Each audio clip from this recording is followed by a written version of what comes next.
না, এভাবে যে আর সংসার চলছে না। কি যে করি, সারাদিন কাজ করি, তবুও মেয়েটার মুখে ঠিক মতো ভাত তুলে দিতে পারি না।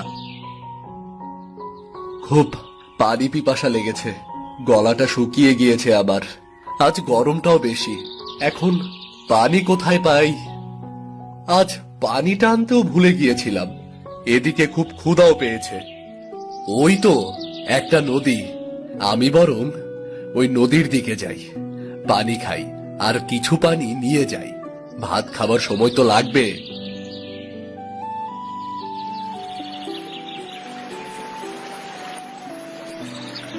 কাশিম জঙ্গলের ভেতর থাকা নদী থেকে পানি খেয়ে এরপর একটা পাত্রে পানি নিয়ে সে যেখানে কাঠ কাটছিল সেখানে আসে। কাশিম সেখানে এসে যখন খাবার খেতে যায় তখনই সেখানে একটা বুড়ি আসে। বাবারে, আমায় দুটো খেতে দিবি বাবা, খুব খিদে পেয়েছে আমার, কাল থেকে না খেয়ে আছি। কেন দেব না বুড়িমা, তবে আমি কিন্তু মরিচ পেঁয়াজ দিয়ে ভাত খাচ্ছি। আমার তাতেই চলবে রে বাবা, তবে তোর এই খাবারে কি পেট ভরতো? বুড়িমা, আমরা যে অনেক গরিব, একবেলা এই ভাতগুলো খেতে পারি, এটাই বিধাতার কাছে অনেক।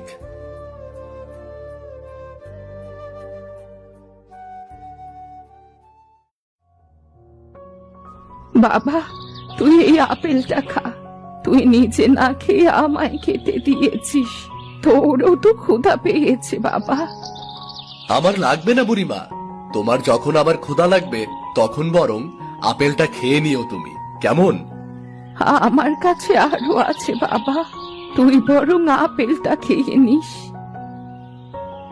আমি আসি এখন। এই বলে বুড়ি যখন চলে যাচ্ছিল তখন তার থলি থেকে ছোট্ট একটা বেগুনের চারা পড়ে যায়। আরে বুড়িমার থলে থেকে কি পড়লো? ওমা, এটা তো একটা বেগুনের চারা। বুড়িমা তো অনেক দূরে চলে গিয়েছে। আমি বরং দেখি বুড়িমাকে চারাটা ফেরত দিতে পারি কিনা।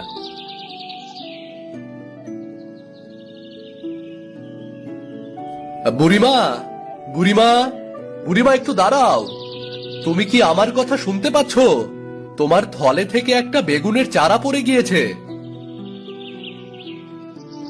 এ কি, বুড়িমা তো এখানেই ছিল, গেল কোথায়? হারিয়ে গেল নাকি?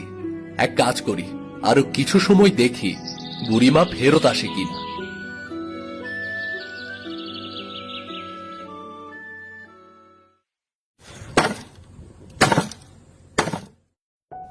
আহ, খুব ক্ষুধা পেয়েছে, আর কাট কাটতে পারছি না। আমি বরং আপেলটা অর্ধেকটুকু খেয়ে বাকি অর্ধেক মেয়েটার জন্য নিয়ে যাই। কতদিন যে হলো ফল খাই না, কবে ফল খেয়েছি মনে নেই। অনেক সময় তো অপেক্ষা করলাম, এদিকে বিকাল হয়ে এসেছে।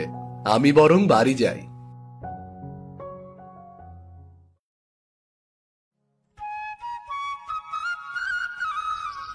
তোমার বাড়ি আসতে এত দেরি হলো যে?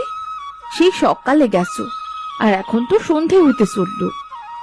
আর বলো না গিন্নি, একটা বুড়িমার সাথে দেখা হয়েছিল, তার জন্য অপেক্ষা করতে গিয়ে দেরি হয়ে গিয়েছে। বুড়িমার জন্য কেন অপেক্ষা করছিলে? তবে শোনো,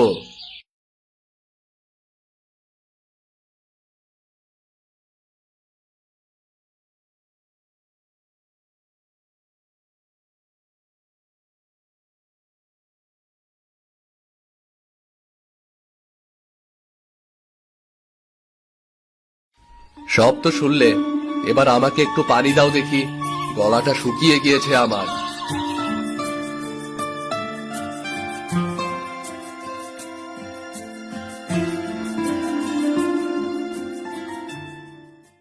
বাবা, এই বেগুনের চারাটা আমাদের জমিতে লাগিয়ে দাও। মা, তুই নে চারাটা, বরং তুই লাগিয়ে দিয়ায়, আজ আমার বড্ড কষ্ট হচ্ছে। ঠিক আছে বাবা।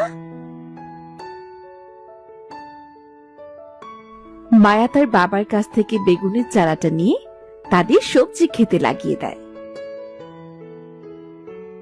আর এরপর সে বাড়িতে চলে আসে। রাতে খাওয়া দাওয়া শেষ করে সবাই যে যার মতো ঘুমিয়ে যায়। পরের দিন এত অল্প জমি, তার উপর আমার সব সবজি চুরি করে নিয়ে যাচ্ছে। কি যে করি গিন্নি। আমাদের এই জমি থেকে যে ফসল ওঠে তা দিয়ে তো সংসার চালানোই দায়। মানুষ সবকিছু জেনেও সে কেন এমন চুরি করছে? তার উপর আমাদের সবজিও ভালো হয়নি এবার। সারা বছর যে কেমন করে চলবো একমাত্র বিধাতা জানেন। যাই হোক, বলি এবার বাড়ি চলো। ওমা, এই বেগুন গাছটা কোথা থেকে এলো গো? আমি কাল বেগুন গাছটা লাগিয়েছিলাম, সেটাই তো। একদিনেও তো বড় হলো কেমন করে? বাহ, একদিনে বেশ বড় হয়ে গিয়েছে। কি আশ্চর্য বেগুন গাছ এটা। যাই হোক, তোমরা বাড়ি যাও, আমি বেগুন গাছটায় পানি দিয়ে আসছি। ঠিক আছে, তাড়াতাড়ি আসিস কিন্তু।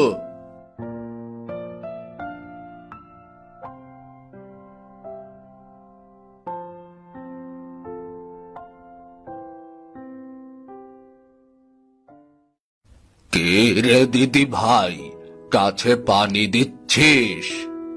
জি দাদু। আমার না অনেক দিন ধরে মিষ্টি কুমড়ো খেতে ইচ্ছে করছে। তোদের গাছে কি মিষ্টি কুমড়ো আছে? যদি আমাকে একটা মিষ্টি কুমড়ো দিবি দিদি ভাই? তুমি যখন খাবার জন্য মিষ্টি কুমড়া চাচ্ছ, আমাদের কাছে তো একটাই মিষ্টি কুমড়ো আছে, সেটা তোমাকে দিচ্ছি। তোর বাবা মা বকা দেবে না তো? না না দাদু, বাবা মা জানলে বরং খুশি হবেন।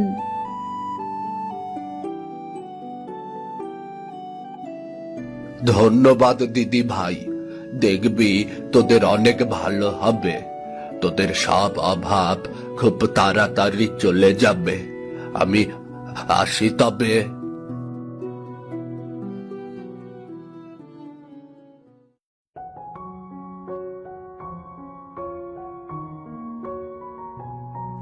বাবা জানো, একটা দাদু এসে বলেছিল তার নাকি মিষ্টি কুমড়ো খেতে খুব ইচ্ছে করছে। আমাদের কাছে যে মিষ্টি কুমড়োটা ছিল সেটা ওই দাদুকে দিয়েছি বাবা।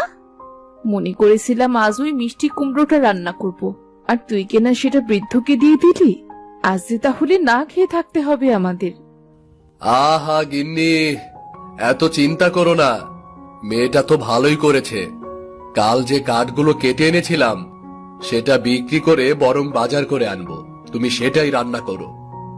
তুমি যে বলেছিলে কাঠ কেটে ঘরে ছাউনি ঠিক করবে। বলেছিলাম তো, তবে এবছর মনে হচ্ছে বৃষ্টি তেমন হবে না।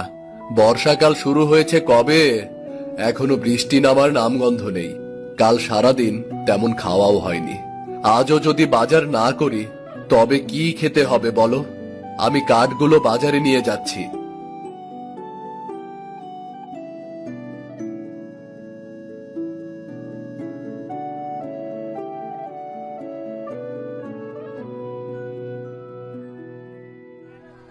কাশিম কাঠ নিয়ে বাজারে যায়। তার কাঠ তেমন ভালো না হওয়ায় কেউই সেগুলো নিতে চায় না। কাশিম অনেক জনের কাছে কাঠ বিক্রি করতে চেষ্টা করে। শেষে একজন বলে, বলছি এই কাঠ তো ভালো নয়, একদম শুকনো কাঠ, জ্বালানি হিসেবে বিক্রি করা যেতে পারে। আমি তোমাকে এই কাঠগুলোর জন্য অল্প কিছু টাকা দিতে পারি। এই নাও 70 টাকা। চাচা, অনেক কষ্ট করে কাঠগুলো কেটেছি, 70 টাকায় হয় বলুন? তবে তুমি তোমার কাঠ নিয়ে যাও, আমি নিতে পারবো না বাপু। আচ্ছা চাচা, 70 টাকাই দিয়েন আমাকে।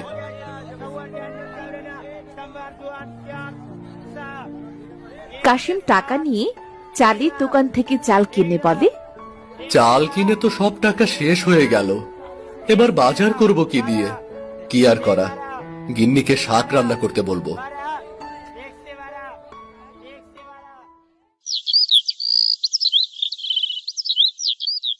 মা, পেটটা ভীষণ খালি লাগছে, আর একটু কি ভাত পাওয়া যাবে? তাছাড়া শুধু শাক রান্না করেছো? তুই তো দেখছিস রে মা, জমি থেকে সবজি চুরি করে নিয়েছে।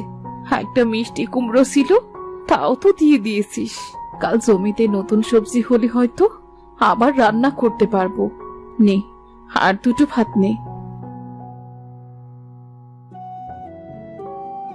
মায়া, তুই একটু ধৈর্য ধর। বিধাতা দেখবি ঠিক আমাদের সাহায্য করবেন। এরপর খাবার খেয়ে যে যার মতো ঘুমিয়ে পড়ে।